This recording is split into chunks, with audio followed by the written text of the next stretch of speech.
Visite-nous, ô Esprit de Dieu, visite-nous. Bonsoir à tous. J'espère que vous allez bien. C'est vraiment avec un cœur plein de joie que je suis devant vous ce soir pour parler d'un sujet qui m'a été enseigné d'une façon différente de ce que je pensais connaître. Vous savez, un sujet qui est quand même connu de tous, c'est le pardon. Et j'aime être chrétienne. J'aime être la fille de Dieu. Vous n'avez même pas idée. Ce n'est pas un conte de fées. Ce n'est pas une illusion. Dieu est réel. Et je préférais qu'on m'enlève tout, mais que vraiment que Dieu ne m'enlève jamais son esprit. Quand je pense que je peux avoir fait quelque chose qui peut faire que le Saint-Esprit ferme sa bouche et que je n'entende plus sa voix, je rentre en panique. Je rentre en panique. Jésus est réel. Son esprit qui vit avec nous est une personne. C'est vraiment une personne. Je t'assure, le Saint-Esprit, c'est vraiment une personne. Et cette personne, elle marche avec toi, elle vit avec toi. C'est comme, je ne sais pas avec qui tu as l'habitude de marcher. Je vais prendre l'exemple de Fulbert et Didier. Mettons, Fulbert marche tout le temps il est tout le temps avec Didier. Et à un moment donné, Fulbert va vivre quelque chose de difficile. Et la première réaction de Didier, c'est comme, mais Fulbert, qu'est-ce que tu as? Comment je peux t'aider? Regardez, ça, c'est deux relations humaines.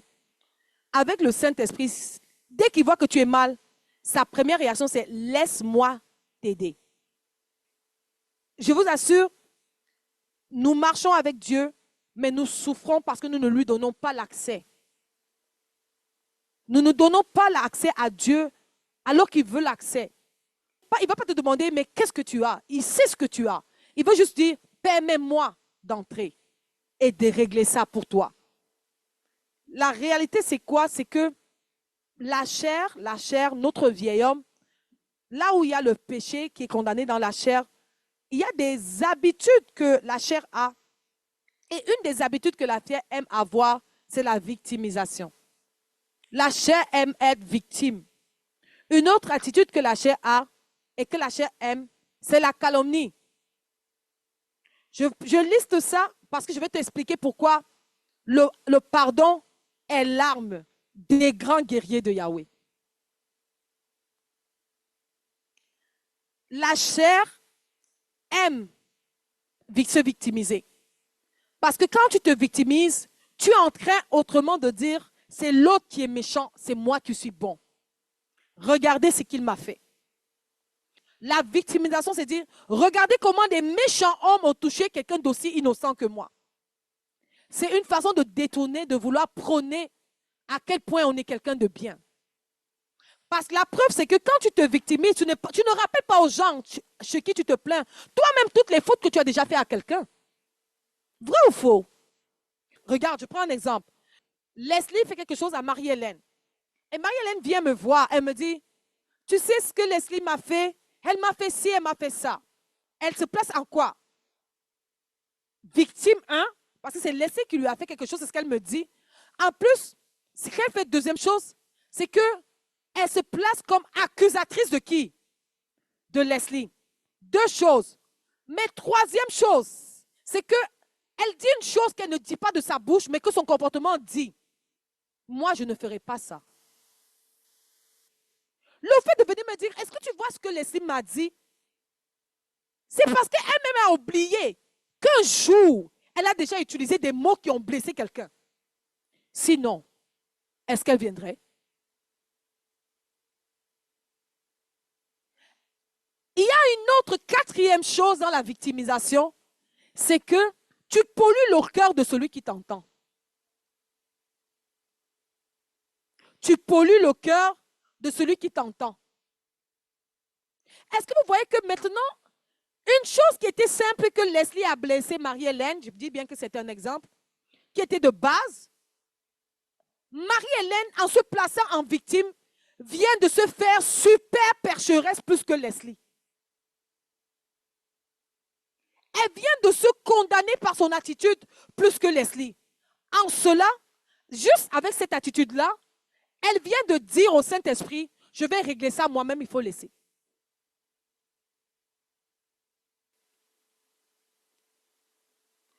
Dieu est celui qui éprouve les intentions du cœur. Dieu est celui qui éprouve les intentions du cœur. Rares sont quand tu te plains de ce que quelqu'un t'a fait. Dans ton cœur, ton but, c'est de justifier la personne ou de couvrir ses fautes. Vrai ou faux? Vrai ou faux? Vrai ou faux? Tu ne peux pas. Si tu es déjà en train de me raconter ce que l'autre t'a fait, pourquoi tu me racontes ça? Il y a une raison malsaine derrière. Tu vas dire non, c'est parce que j'ai trop mal. Ma soeur, je vais me confier. Quand quelqu'un va te dire ça, dis-lui, est-ce que tu t'es d'abord confié à la personne du Saint-Esprit? Parce que tu n'as pas le droit de courir à moi alors que le Saint-Esprit existe. Peut-être si tu t'étais laissé consoler par le Saint-Esprit, tu n'aurais même pas eu besoin de venir à moi. Ça t'aurait évité de prendre le risque de polluer mon cœur vis-à-vis de Leslie. Tu m'aurais épargné de commencer à faire un effort de continuer à voir Leslie comme je la voyais avant. Vrai ou faux? Je vais prendre un appui biblique pour ce que je te dis dans la victimisation.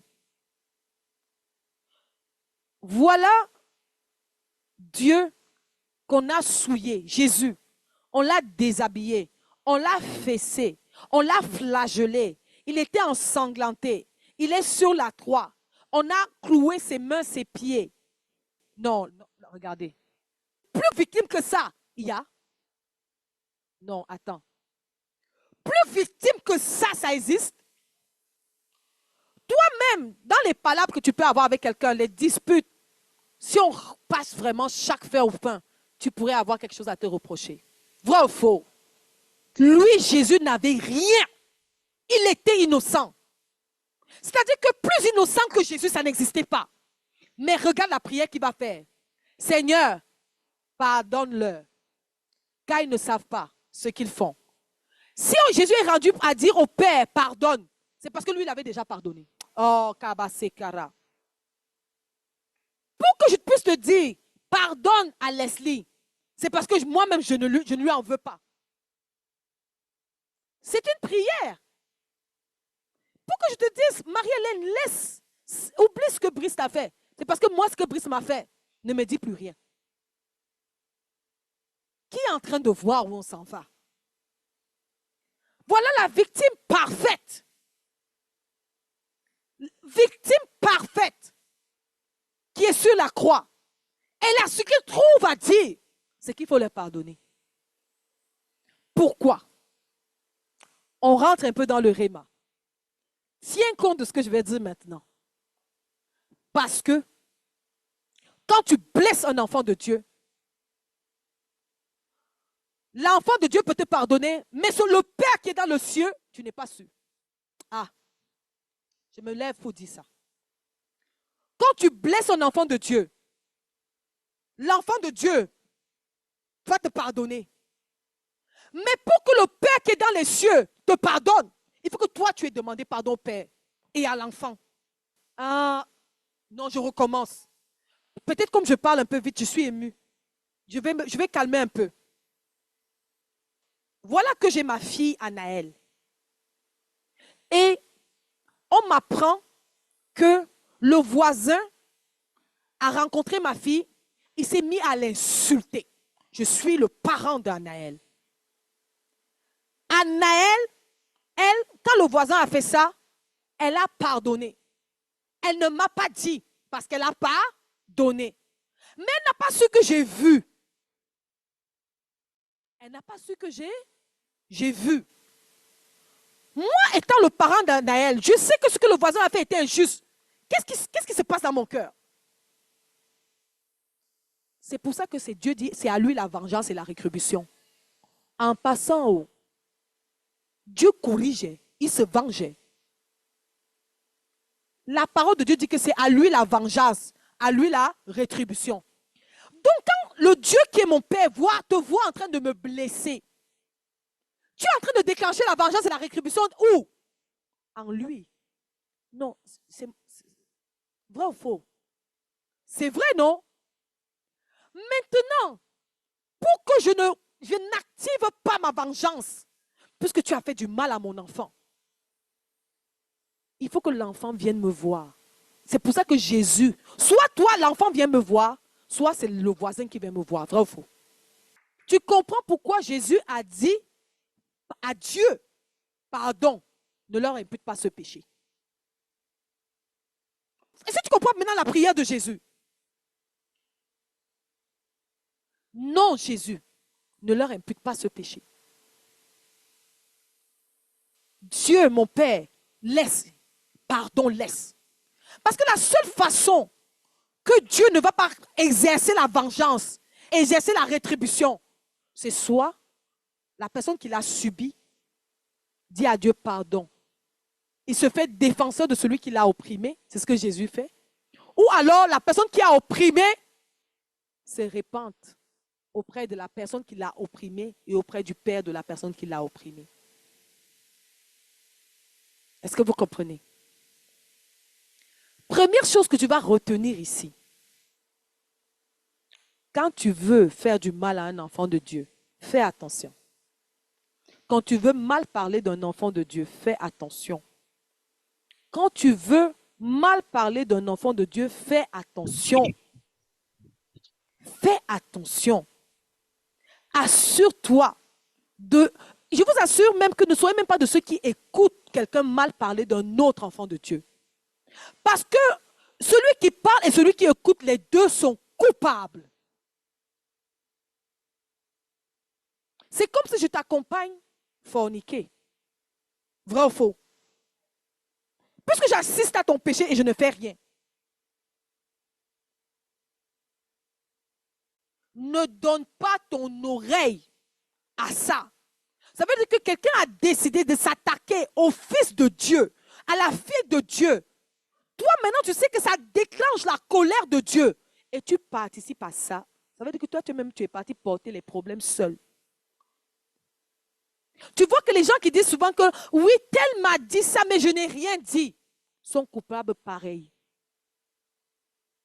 Sont coupables pareil. Si je commence à mal parler de Gladys et à Michel Sandrine, par exemple, Michel Sandrine devrait me dire, Madré, arrête ça s'il te plaît, je t'en prie, je t'en prie, je t'en prie, je t'en prie, ne pêche pas et ne me fais pas pécher. S'il y a quelque chose avec ma soeur, s'il te plaît, veux-tu qu'on l'appelle, on règle ça. Madré, Madré, soyons des artisans de paix. Surtout, ne m'impute pas un péché auquel je ne veux pas participer.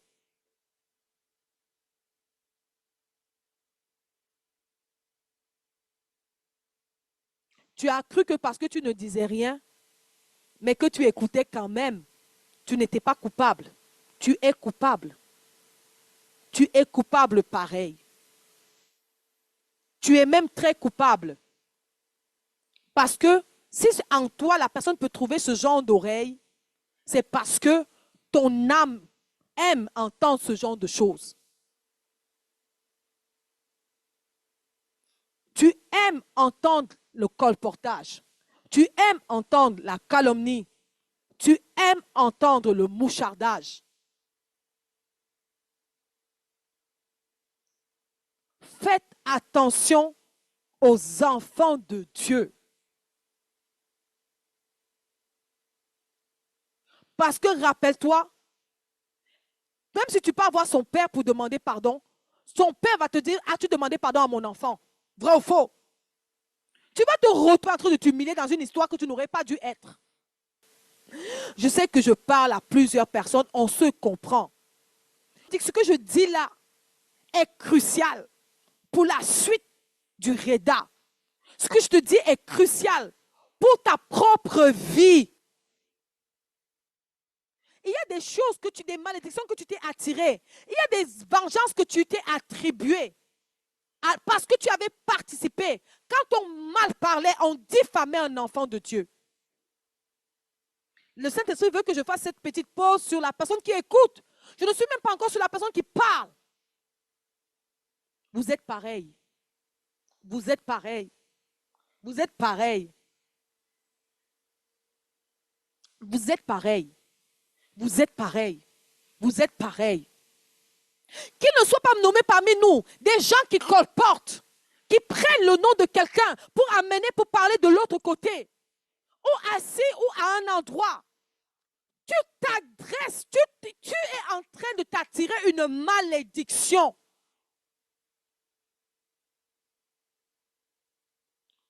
Soyons cette assemblée où je sais que même si Binta dort avec Jessica Edouard et qu'elle passe une soirée entre filles, tous les sujets vont partir dans leur bouche, mais il n'y aura pas de la calomnie.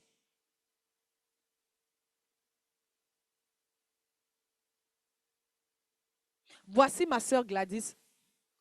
Quand on était à Abidjan l'année passée, c'est avec elle que je dormais.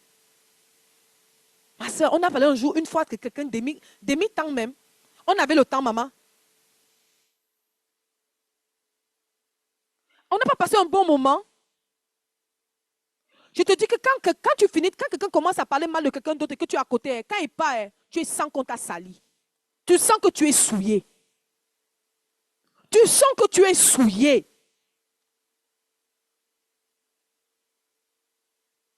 On t'a souillé, tu t'es laissé souiller. Ne faites pas ça. Ne faites pas ça. Maintenant, laisse-moi maintenant parler de toi à qui on a, soi-disant, beaucoup blessé. Vraiment, vraiment, ce qu'on t'a fait était très grave. Vraiment, vraiment, ce qu'on t'a fait, ce qu'on m'a fait là, oh Seigneur, vraiment, non, non, non, vraiment, c'est exagéré. Non, non, non, non, non, non. Regarde, on va lire quelques versets bibliques. J'espère que tu m'aimes encore. Hein. C'est ce que je dis là, non. C'est pour notre salut à tous. Ou bien. Proverbe 17, verset 9. Celui qui couvre une offense recherche l'amour.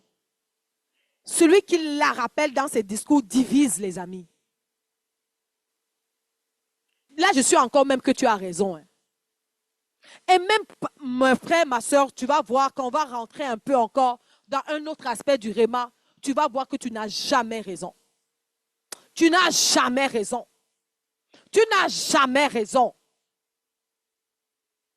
Celui qui couvre les offenses recherche l'amour. Couvrir, c'est cacher. C'est ne pas dévoiler. C'est le plus difficile.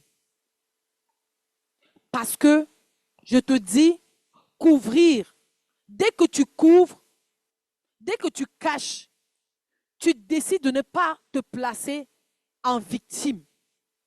Et tu décides de, au contraire, te placer en celui qui fortifie et édifie l'autre. Quand tu fais ça, automatiquement, Dieu te donne la force, 1, de pardonner, 2, de fortifier l'autre, et 3, d'être cet artisan de paix que tu dois être. Je recommence. Je reprends mon exemple de tantôt. Imaginons que Leslie a offensé Marie-Hélène. Et Leslie offense tellement Marie-Hélène que Marie-Hélène est blessée. Leslie a escroqué Marie-Hélène. Affaire argent, tout le monde sait que ça fait mal, n'est-ce pas? Donc, c'est un bon exemple.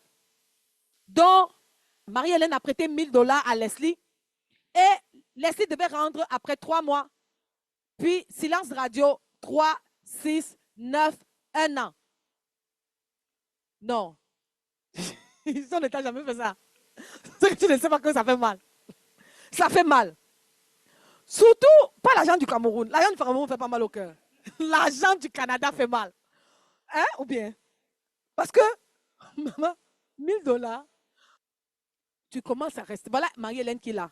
Hé, Dieu.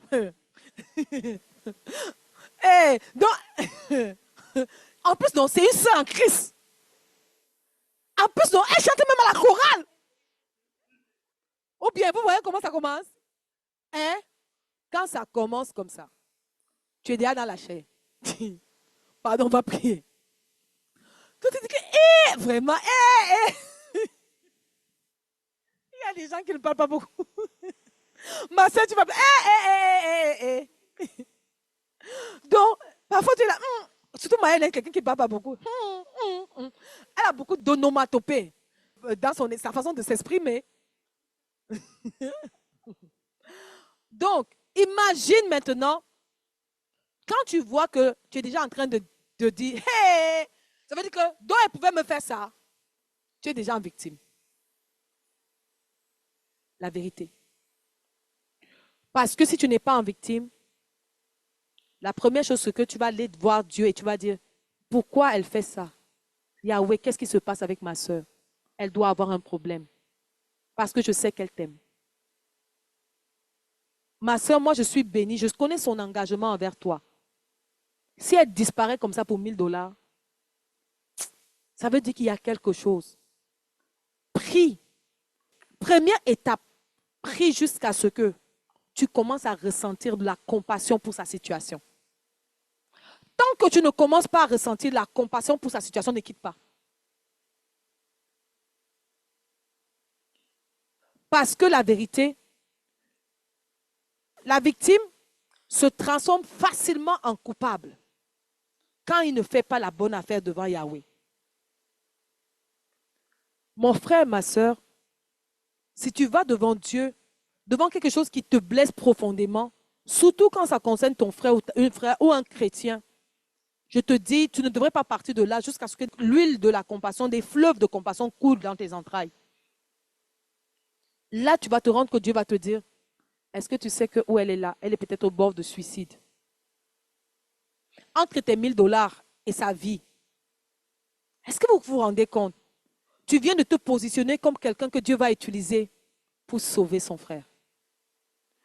Imaginez le contraire. Marie-Hélène dit que non, ça ne va pas se passer comme ça. Je vous assure, ce que je dis là nous parle à tous. Un enfant de Dieu ne fait pas comme ça. Non seulement elle est en train de faire quoi? Regarde comment la bonne personne que je suis a été traitée par la méchante personne qu'elle est. Parce que moi, je ne fais pas du mal aux gens. Tu es sûr? Tu es sûr?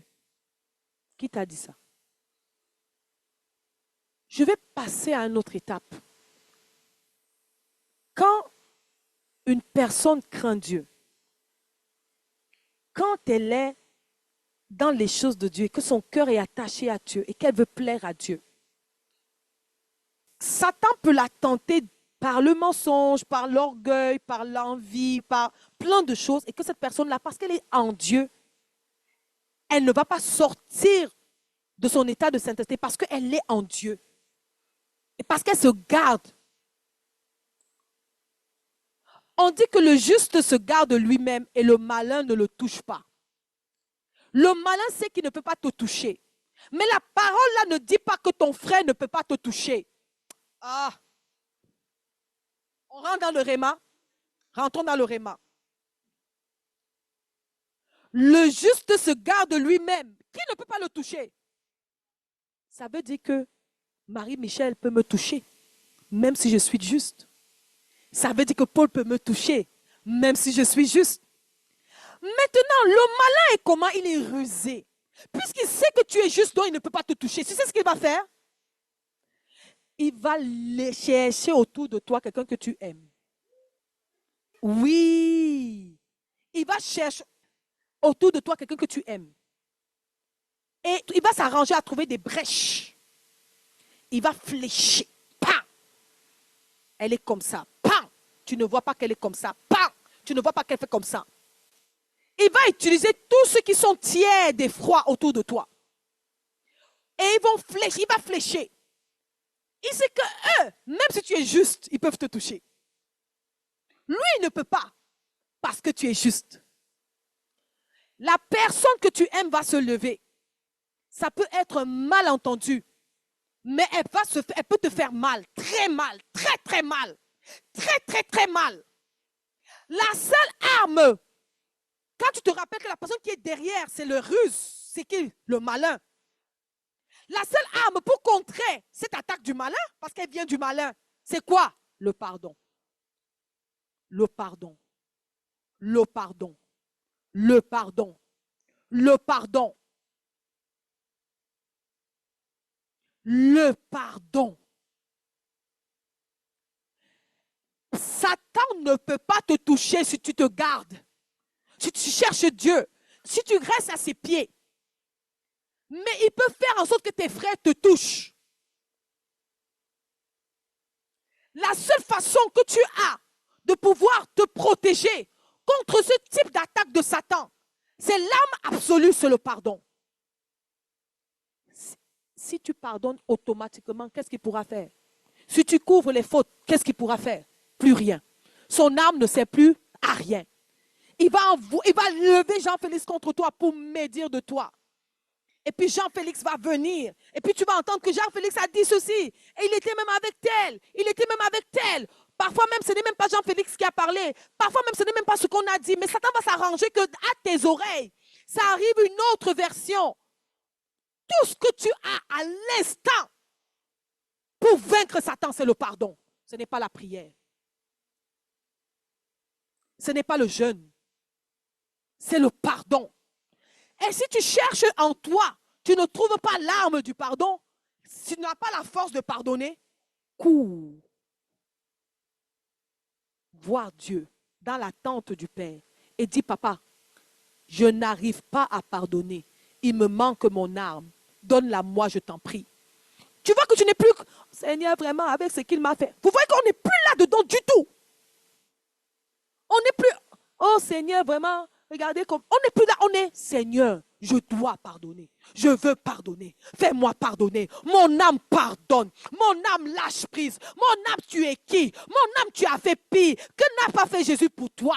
Tu es qui? Qu'est-ce qu'on a fait pour toi? Pardonne. Lâche prise. Lâche prise. Tu ne peux pas sortir de là que Dieu ne t'ait donné l'arme. Amen. L'arme des grands commandants de Dieu, c'est le pardon.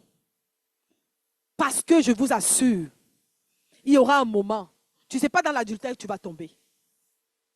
Il y aura un moment, ce n'est pas dans la masturbation que tu vas tomber. Ce n'est pas dans le mensonge que tu vas tomber. C'est dans l'amertume. C'est dans l'amertume, dans les murmures. Satan sait que ça. Il va faire ça.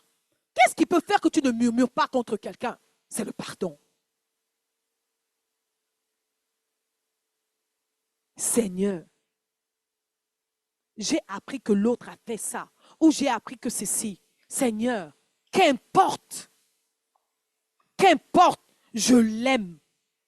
Et je sais que cette personne m'aime, parce que cette personne m'a fait ci, m'a fait ça, m'a fait comme ça, m'a fait comme ça. Mon père spirituel et moi, on a eu des petites chicanes ces temps-ci. Et on s'est réconciliés. Vous savez comment, après les disputes, la réconciliation a le goût, surtout quand deux personnes s'aiment vraiment. Et je bénis le Seigneur pour la sagesse qu'il a. Je bénis aussi le Seigneur pour l'enseignement qu'il m'a donné. Vous comprenez? Satan va s'arranger que tu oublies ce que la personne fait de bien. Satan va s'arranger que tu oublies le bien que la personne t'a déjà fait. Satan va s'arranger que tu oublies. Mes frères, mes sœurs, ce qui est malheureux, c'est que ça prend toujours des hommes pour briser de belles relations. Et les hommes, là, c'est souvent les enfants de Dieu. Pour briser les relations des enfants de Dieu.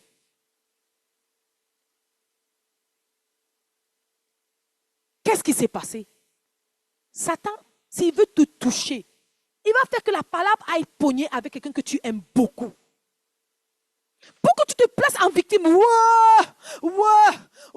Ce qui m'est arrivé là. Mais qui t'a dit que tu es victime? Tu n'as vraiment rien à te reprocher? Ce n'est pas vrai. Il n'y a qu'un seul innocent, un seul. Jésus-Christ. Il n'y a qu'un seul innocent, un seul Jésus-Christ. Il n'y a qu'un seul innocent, un seul Jésus-Christ. Mes frères, mes sœurs, le pardon. Le pardon. Vous allez voir que le contraire du pardon n'est pas la haine ou la rancune. Le contraire du pardon, c'est la victimisation. Parce que tu vas, quelqu'un quelqu'un va te dire, non, non, non, moi j'ai déjà pardonné. Hein. Mais il continue à te parler de ce que l'autre avait fait de mal, de ce qu'on lui avait fait. Mais il n'a pas pardonné. Tu sais qu'il a pardonné parce qu'il n'en parle plus. Parce que l'amour couvre les fautes. Il va couvrir cette faute passée, vrai ou faux? Vrai ou faux? Vrai ou faux?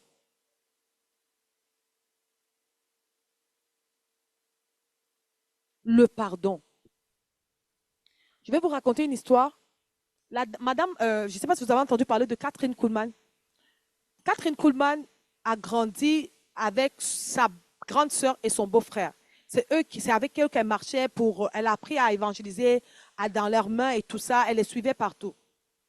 Quand Catherine Kuhlman est devenue une femme, elle n'a pas pu se fiancer ni se marier avec personne. Jusqu'à un moment donné dans sa vie, dans la trentaine, je pense qu'elle avait à peu près 31 ans, où elle a rencontré un monsieur, elle était déjà elle prêchait déjà l'évangile, il y avait quand même déjà une grosse communauté. Elle avait déjà quand même une communauté grande. Et il y avait un prédicateur aussi qui est venu dans son ministère pour la visiter et tout. Et le prédicateur était marié, il avait 2 enfants. Et Catherine Kuhlman et le prédicateur vont tomber amoureux. Donc, elle ne va pas sortir avec lui rien, mais il va se passer que le monsieur va tellement l'aimer, elle va tellement l'aimer que le monsieur va aller, il va divorcer pour épouser Catherine Kuhlman. Les gens racontent que, en fait, c'est la femme du monsieur.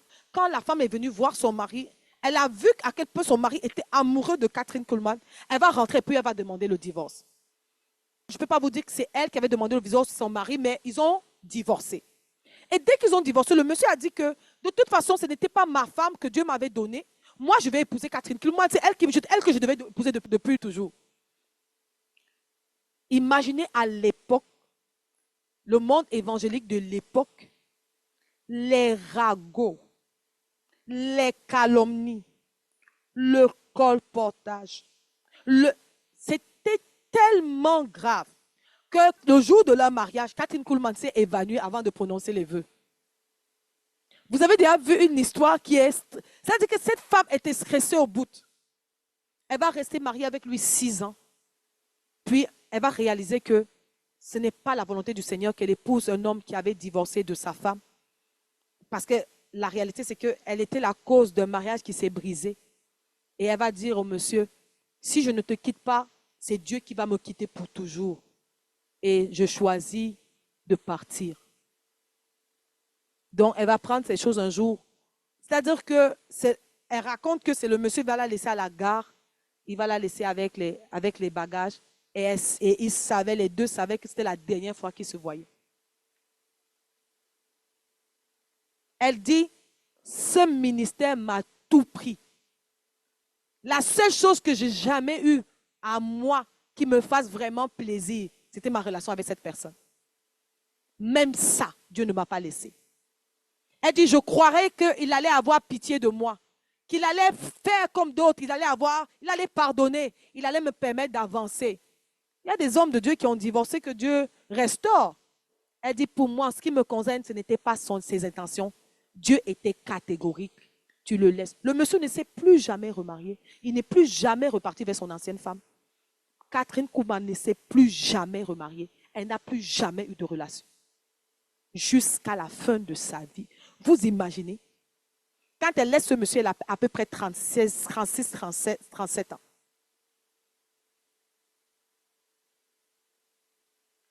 Les ragots, parfois les gens qui parlaient d'elle, parfois ses proches.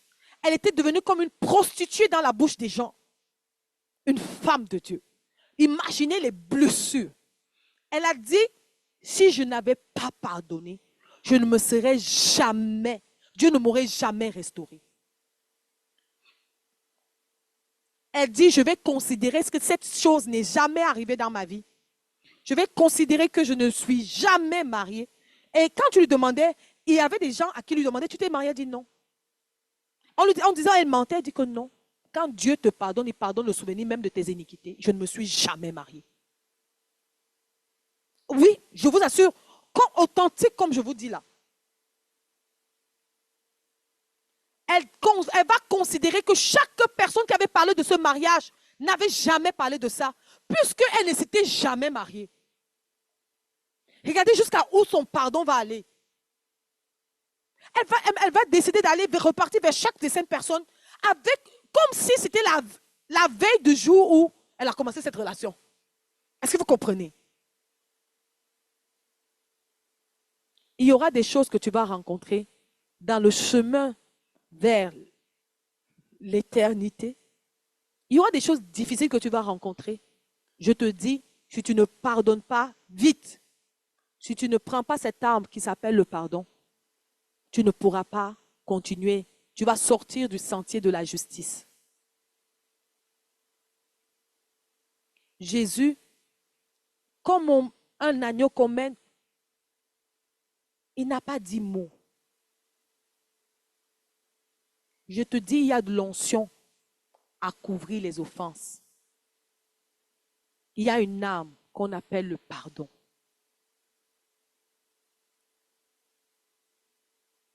Je ne peux pas rentrer dans tous les détails et les sous-détails. Je voulais quand même attirer cette attention sur toi. Fais attention. Tu es moins victime que tu ne crois. Tu n'es pas bon. Il n'y a pas de bonne personne. Ça n'existe pas. Seul Dieu est bon. Seul Dieu est bon. Et je te dis, soupire après une réconciliation parce qu'il y a de l'amour. L'amour, quand les gens s'aiment vraiment et qu'ils se donnent de se réconcilier, l'amour qu'ils ont après est plus grand que même ce qu'ils avaient avant. Amen. Que ton nom ne soit pas prononcé dans leur dispute. Amen. Amen. Amen.